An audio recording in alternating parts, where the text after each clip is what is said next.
the exchange rate went from about 140 to 103. And that really messed you up. Yes, I got some money edged. This last year, we lost money for the first time since about 2011, 2012. Yeah. Bringing us right up to date, what about Trump's tariffs? Because clearly you're an importer under WTO yes, rules. it's had an effect. Not a direct effect, an indirect effect.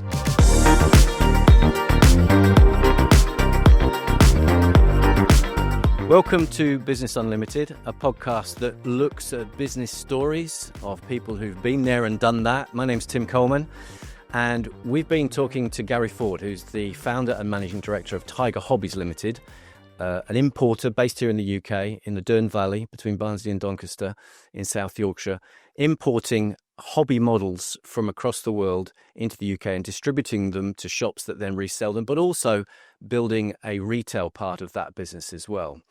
And Gary's been through an amazing journey, really, from his military background to starting out with car boot sales and then setting up Tiger Hobbies Ltd.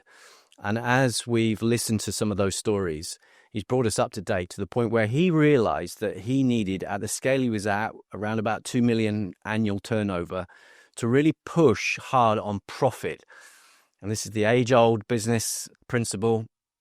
Revenue is vanity, profit is sanity, cash is king or queen. And cash flow is so important. There's lots of business turning over high revenue, but they're not necessarily making profit. And Gary realized that if he was going to make more profit, he needed to get out and become the brand ambassador and grow that B2C side of it, which is more margin on the hobby side of things. And so it was about overcoming his fears and getting in front of a camera, getting into a studio, growing a social media presence, growing a YouTube channel. And I would really encourage you to listen to his story because, as he would say, if he can do it, anybody can do it. And you're based in the Dearne Valley. Yes, we are, yeah. Goldthorpe, which means you're fairly central in the country. It is, and it's handy for if we're doing events. You've not got too far to travel, even to the furthest event. Now, let's make a distinction, first of all, between the adult hobbyist trade, as it were, and models for kids. I mean, I grew up with Airfix as a kid, and that's how most children perhaps want to get going with kits, plastic or die-cast.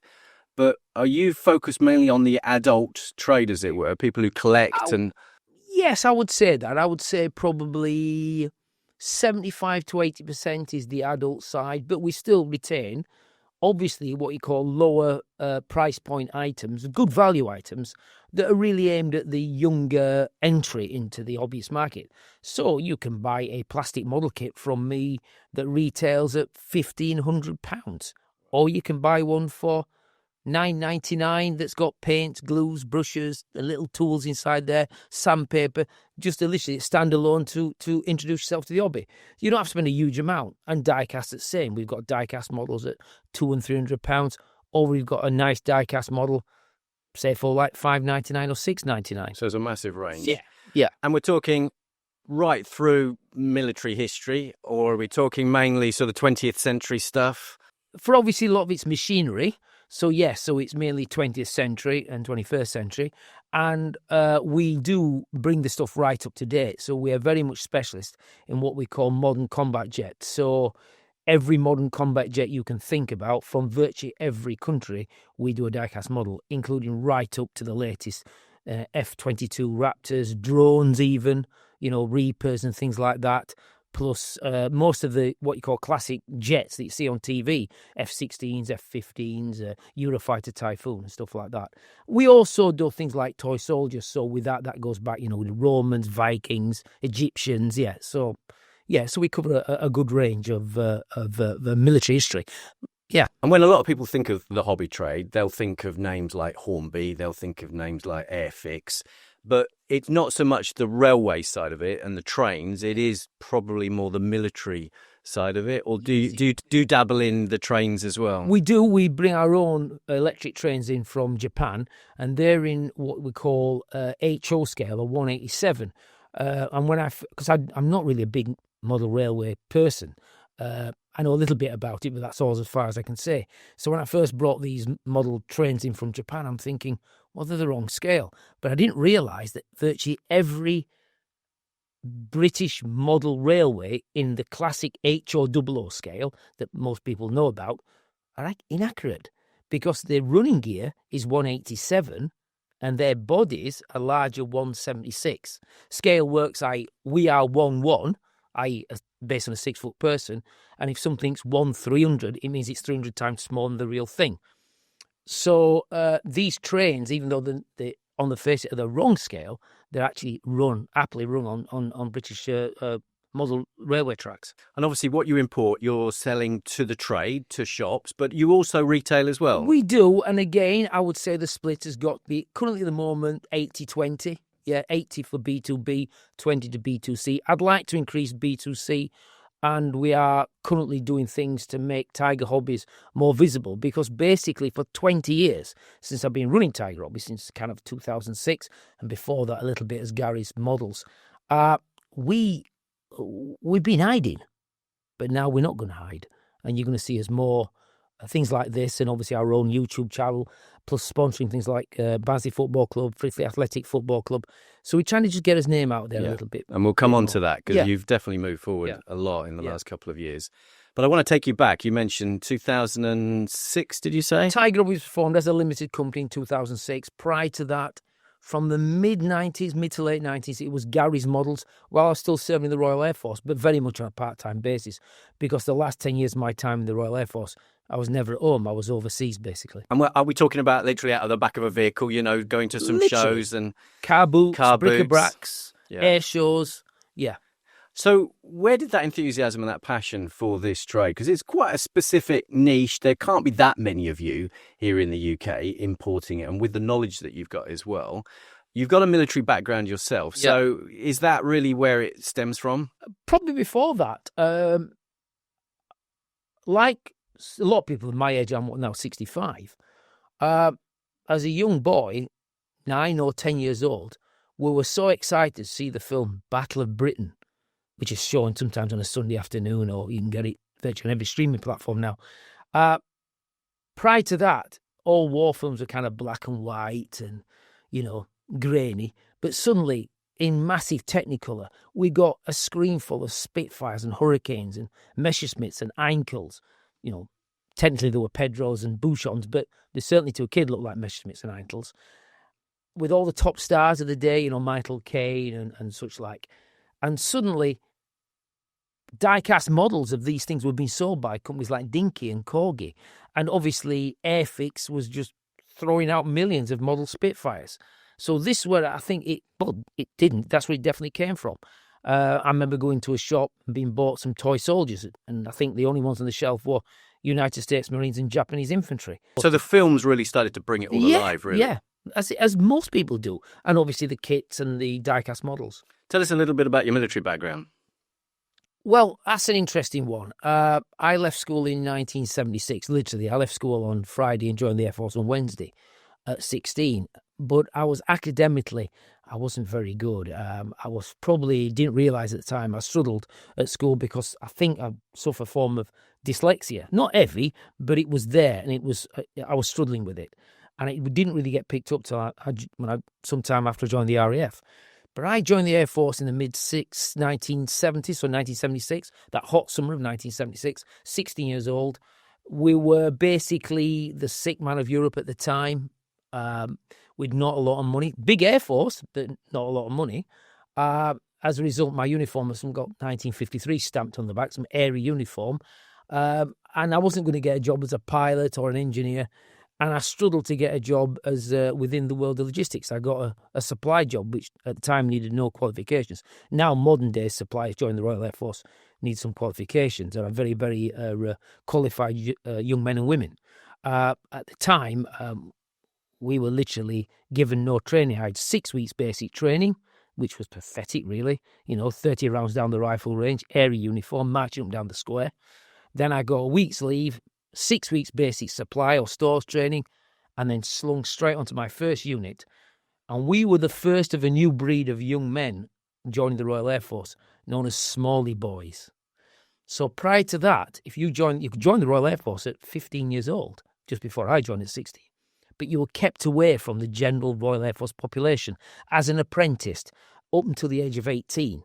But as they'd got rid of the apprentice schemes, they started taking young men at 16, joining the RAF. For the girls, you had to be a year older at 17. But you could be on your first operational unit at 16 years old.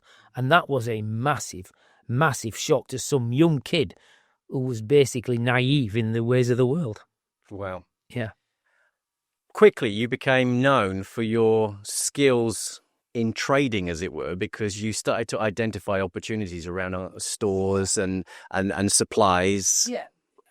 At the time, I didn't realise, but the basic training I did, and later on as I did more and more courses in computing and logistics, and, I was quite well qualified. I probably spent 18 months in training, overall in my career, various courses for everything from computing, fuels management, forklifts, and all kinds of things we trained in.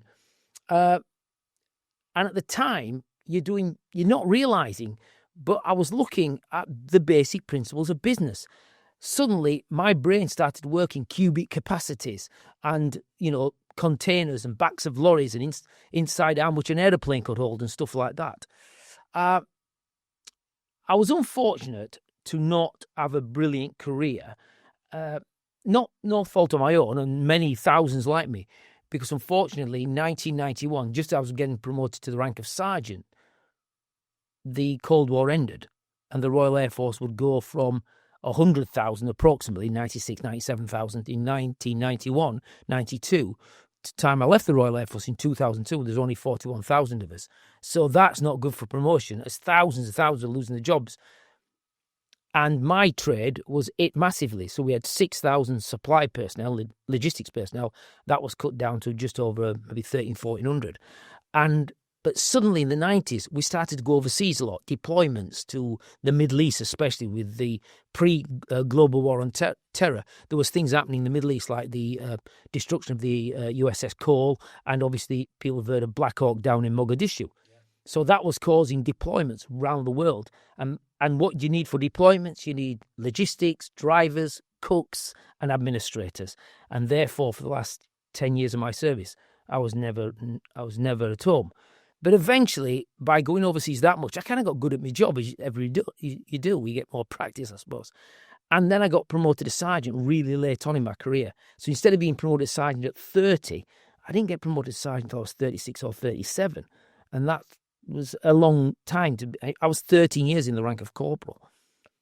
And my first job as sergeant, I thought, I want to stay in the operational side of the Royal Air Force and go overseas again. But they got other plans and sent me as a contract monitor to RAF Bulmer in Northumberland, where my job was to basically be the Crown's representative on all these subcontractors. As the Royal Air Force was getting smaller, actually some of the jobs weren't disappearing. There were servicemen and Crown servants, such as civil servants, were being replaced by private military contractors. And our job was to make sure that these private military contractors gave the Royal Air Force value for money. So you started to understand value, price, margin. I was allowed to look at profit margins. And you were looking at profit margins. So the real basics of business. And guess what? No training. I had no training whatsoever. I got sent on a local purchase course prior to this, 10 years before that, and which that brought it back. But they literally threw me in there with no training. I had to pick it up on the run. But what I realised was, when I got in contact with command or headquarters, I was allowed to look at the profit margins of these companies. And I realised there are three types of profit margin. The ones who don't make enough, the ones who are ripping you off, and the ones in the centre ground.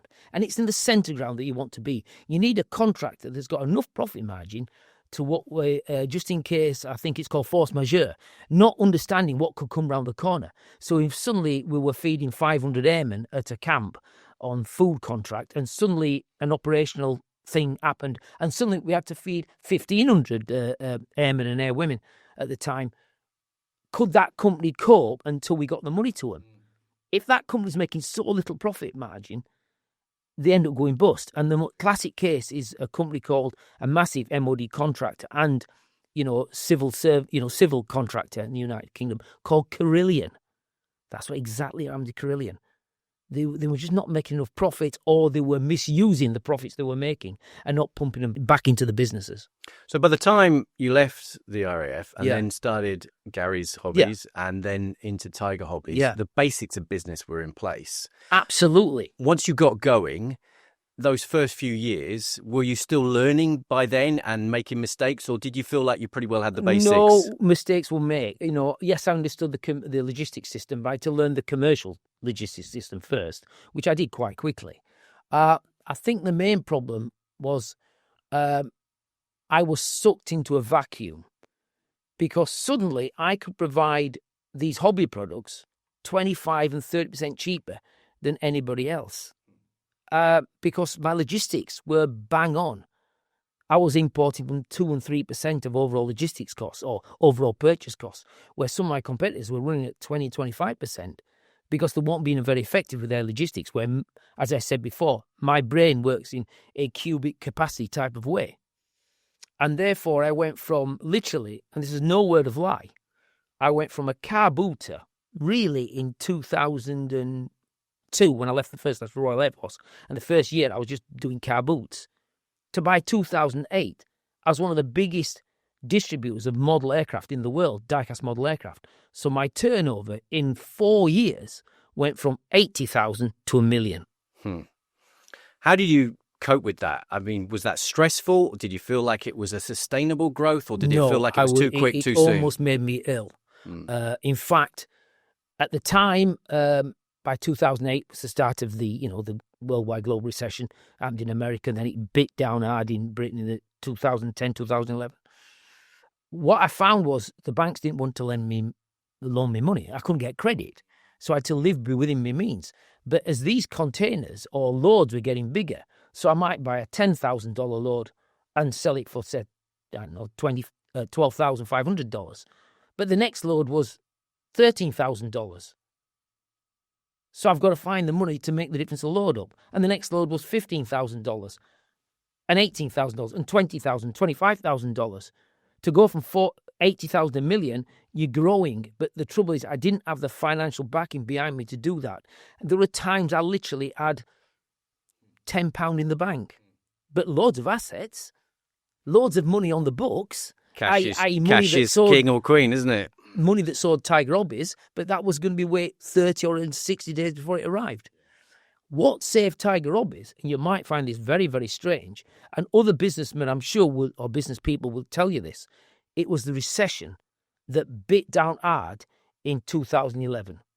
So it started hurting me in about 2012, 2013.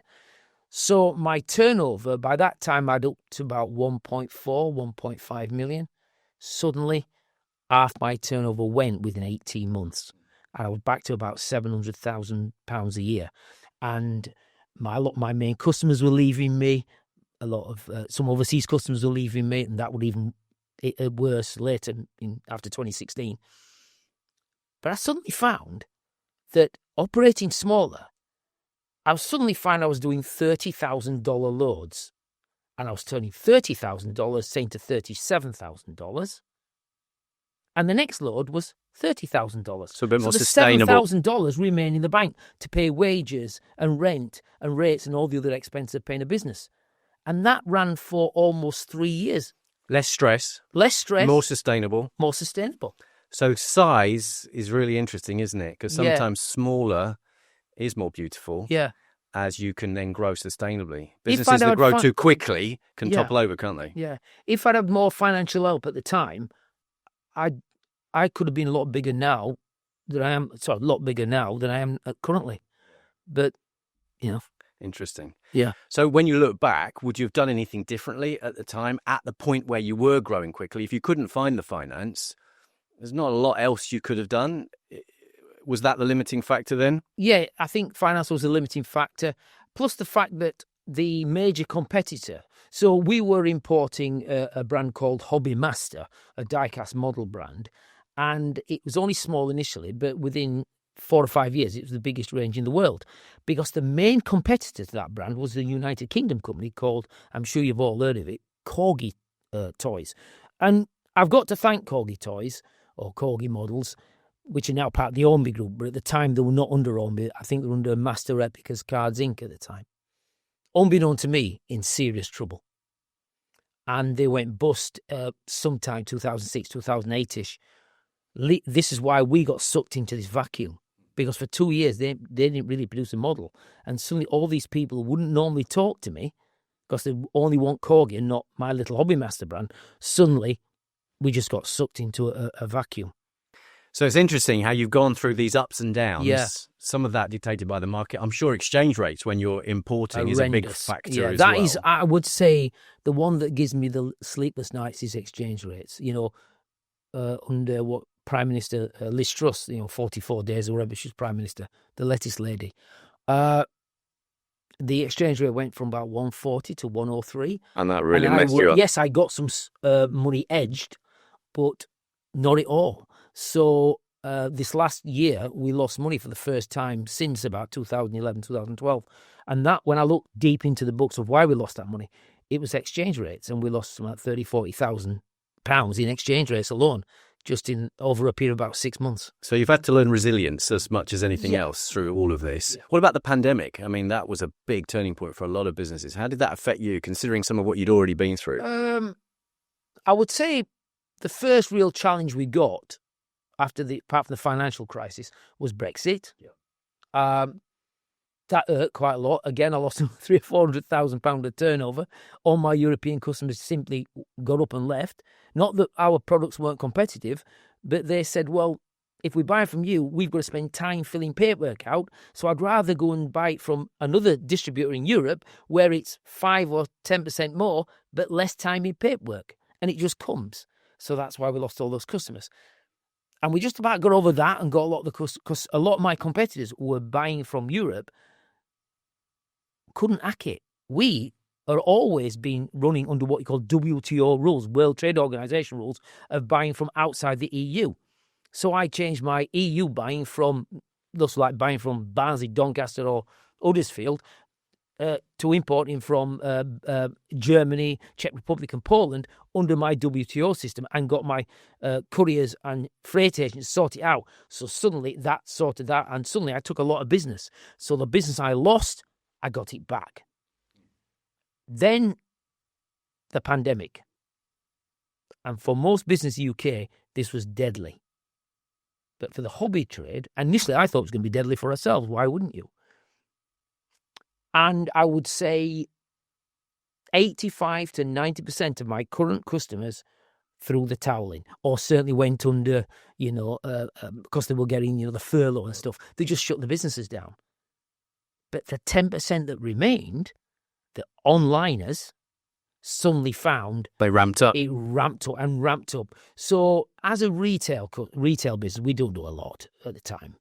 We might do 20 retail a day, 40 or 50 at weekends. Even I went to like 60 or 70 a day and a couple hundred at weekends.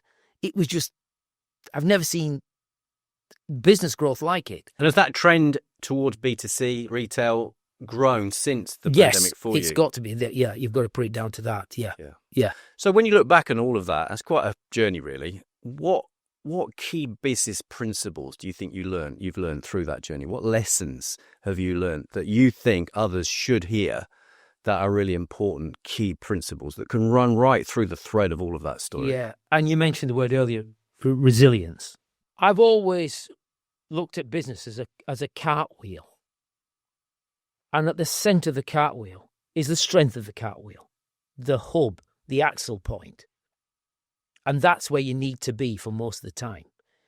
And then you make sure that hub is looked after, and your products, your bread and butter products that are doing well for you, that keep turning over, keep bringing your income in all the time, that's where they belong. At the spokes is where you start to gamble. But the ones who go straight to the end of the spokes will fail. You've got to keep a core element of your business, your core customers, your current and loyal customers, and keep hold of them. Don't throw everything at some new flashy customer or some new flashy idea.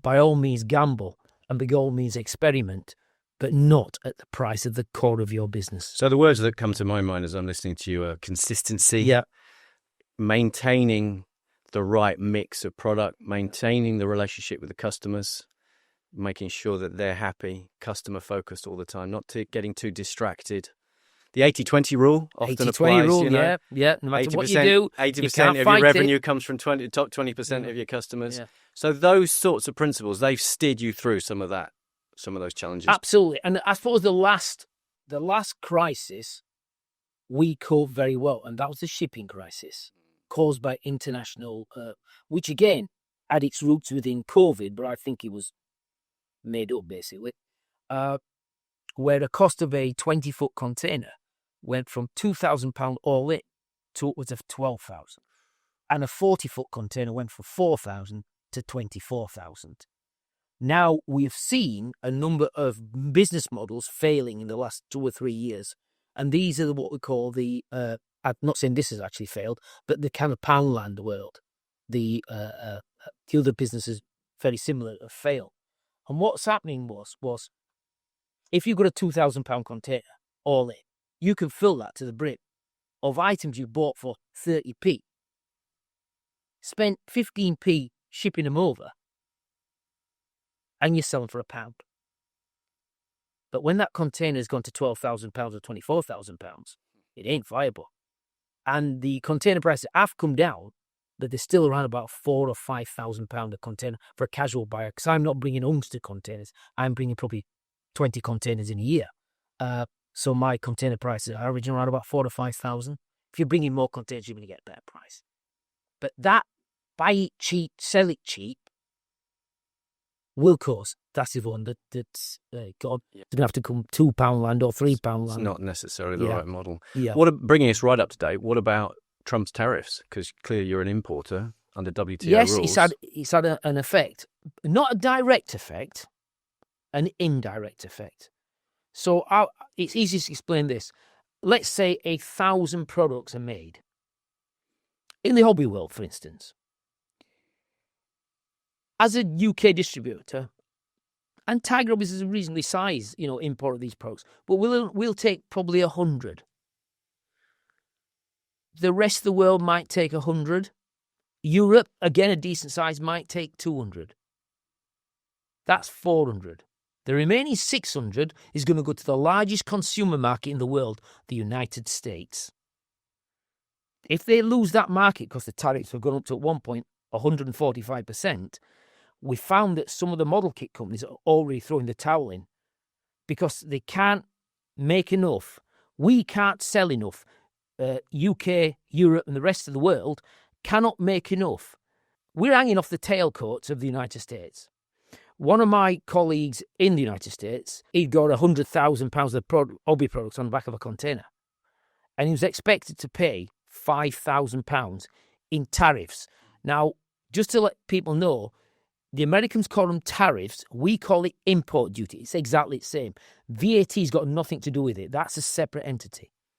Now, in the United Kingdom, because we import under, I think it's 9503 003500, and this is the key, understand the tariff codes. They're online, go and learn them.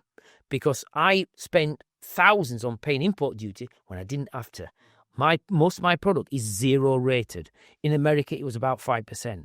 So we're expecting a 5% or $5,000 bill from the American customs. It was with 145,000. He had to send the container back and pray that Trump changed his mind. Luckily, he did, but he still had to pay something like 35,000 to get it back into the country. Listening to you, Gary, there is an element of luck in all of this because there's so many forces around us that we can't control. Yeah. If the world is not going to become any less volatile, yeah, it's only going to become more volatile. What's the vision, what's the future look like for Tiger Hobbies? And you put a lot of effort in the last year, 18 months, particularly into raising your profile and raising the brand of Gary Ford with all of your military knowledge to talk about the history and VE to VJ Day, all of that. As part of that, what is the vision going forward? It's going to be more B2C because think of profit margin as the legs of a duck or a swan under the water. More rough water, you see, that means the legs are going like mad, and therefore there's not a lot of margin between the deep water and the rough water at the top. With B2C, you're getting a larger slice of the cake. And therefore, people saying, well, they haven't put the price up because they're making a lot of money. They may have lost some profit margin, but the overheads have not gone so far up as to hit the consumer. Where the people who don't make a huge amount of profit are the ones that are struggling. So it's always a balance of profit. That's the secret. It's all about margin. It's all about margin. Margin in life, margin in business. Yeah, yeah. If you go right back to you as an 18-year-old, with everything you've been through and everything you've learned through all of this, what advice would you give yourself as an 18-year-old again? That's a really interesting question and a really tough one. At 18, I was so naive, so unworldly wise. If you're 18 today, especially if you think you're going into business or in any form of work, and you've got an advantage now of things like, social media, YouTube, and lots of people, business podcasts, start listening to the podcasts, start listening to the lessons, become less naive, become more confident, and you should be okay. Where us from the 1950s, 60s, 70s, I suppose the baby boomers, really, I was kind of the end of the baby boomer, really. I was born in 1959. We never had those advantages. Yes, we've got resilience, so we've got some advantages that a lot of young people don't have. We can accept failure more. A lot of young people are taught that there is no failure. Everything is a win. Learn to accept failure and bounce back. Yeah. And, I mean, that's a great definition of success probably, isn't it? Learn to accept failure. Yeah. Communication skills, so important as well. Relationship building, businesses still know, like, and trust. Yeah. A lot of young people, confidence-wise, struggle with communication. So there can't be really much substitute for good communication skills. And the good thing now that regional accents are now much more acceptable. You see them on, TV, news, all kinds of things. Where advice, and I got advice this when I was in the Air Force. Do us a favour, Gary, cut out the slang. There's nothing wrong with having a Yorkshire accent or a Lancashire accent or a Midlands accent or a North Eastern accent or a Scouse accent. It brings a richness sometimes to the conversation, but cut out the slang. Learn, force yourself. If it means taking the odd elocution lesson, do so. I wish I'd have done it. That's the one thing I would have done. I don't care how much Mickey taking, which would have been, and I would have took a lot of Mickey taking. I'd have gone for elocution lessons as a younger person to cut the slang out. Keep an accent. Get rid of the slang. It's been fascinating talking to you and listening to you. The passion that you have for both the hobby trade, but also the military history, which comes out in your YouTube channel. Yeah. But if people want to find out more, if you've whetted their appetite to get into the hobby trade, or to watch some of the content that you've put together, how can they do that? My YouTube channel's currently called Tiger Hobbies Ltd, but we're looking at rebranding to Tiger TV. But if you put Tiger TV, you'll still find it. Our website is www.tigerhobbies.co.uk. If you're interested in joining the hobby trade, it's a fascinating trade, very, very competitive. We have a huge problem in the hobby trade, is that a lot of the traders are actually ex-hobbyists. But you've got to forget the hobby and check the business side out. But you've got some wonderful traders who can talk the talk, sell the models, but can't pay their invoices because they don't got the very, very basics of having a spreadsheet with when your invoice is due, how much you've got to pay and when you've got to pay. And attention to P&L. Yeah, P&L. Balance sheet. Yeah. Cash flow forecasting. A budget. Yeah. Basics. Business basics. That comes across loud and clear. So, Gary, you've been through a lot, really. The journey that you've explained, lots of ups and downs in that. The word resilience really comes out in that. Weathering the storm, making sure that you focus on the basics of business. But bringing us up to date, and you've come through the pandemic, you felt like you needed another push. You needed to go to another step. And that's when we met and we started a coaching journey around the business. And as you started thinking about more B2C, more retail, and realizing that you needed to be more of the brand ambassador, I was suggesting, well, maybe you need to get in front of a camera, Gary. You need to get on social media. You need to get on YouTube. You need to start bringing your passion to a wider audience that can then plug into you, but then be interested in purchasing from you. Yeah. And I remember when I first suggested that, I could see right in the headlights. the blood drain from your face. Yeah. And yet in the last 18 months, as we've been working together, you've come to a studio, you've brought your models with you, you've learned how to present, you've got in front of the camera, you've overcome your fears, which has been really impressive. Just talk us through a little bit of that journey and what it's meant to you and how you've progressed. If you go to our Tiger Hobbies YouTube channel, you will see a series called D-Day to VJ Day, which I talk about the last year of the Second World War. You will see a journey that I've had to make. And the very first one is about D-Day. And it was literally filmed at the Rotherham Chamber of Commerce media room, just with, a banner at the back. You could see I was nervous, I was robotic, I was using lots of slangy language, typical South Yorkshire bloke. There's nothing wrong with that. Nothing wrong with that at all. I need it slipped there. No wrong with that. Rather, nothing wrong with that. But still having that Yorkshire accent. And you could see that I was not comfortable. But within just one episode, when I look at the episode about the battles in the Netherlands, I decided it's a tool. Stop worrying about it. Don't think too much about it. Just get on with it. So, rather than do it off cuff, as I did in my first series, I did a script, a storyboard. I learned off YouTube. I looked at how to make films and things and found storyboarding. That is the best way. Get a storyboard out. So break down the episodes, then fill the episodes out with a script, then rehearsal. There's nothing wrong with rehearsals. Lots of planning. And obviously we were working together, and I was saying to you, look, a singer, a professional singer wouldn't do without a singing coach. Correct, yeah. So you need a presentation coach. And I had a career in broadcasting, and it was about smiling and opening your mouth and slowing down. Yeah. Lots of tips and tricks to become a better presenter and grow in confidence. You've talked about young people growing in confidence. Yeah. But this was about a confidence journey for you, wasn't it? Correct, yeah. So when you look back, do you feel like you've come quite a long way in that journey? Oh, yeah, and the journey's still continuing. I'm looking at doing some very basic acting lessons.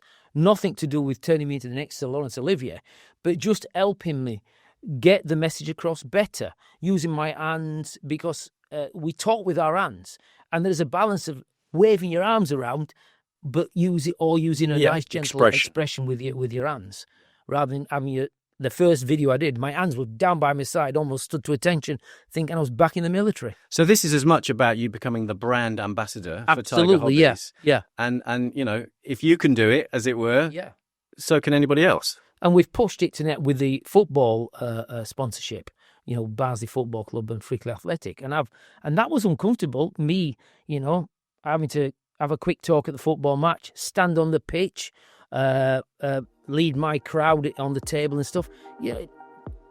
Difficult. So the principle there is experience the discomfort, but push through. Correct. Feel the fear. Yeah. Do it anyway. Yeah. When it's right. Yeah. Fantastic. Gary, thank you so much for your time. Fascinating Thank you, Tim. to talk to you. It's been a pleasure. Thank you.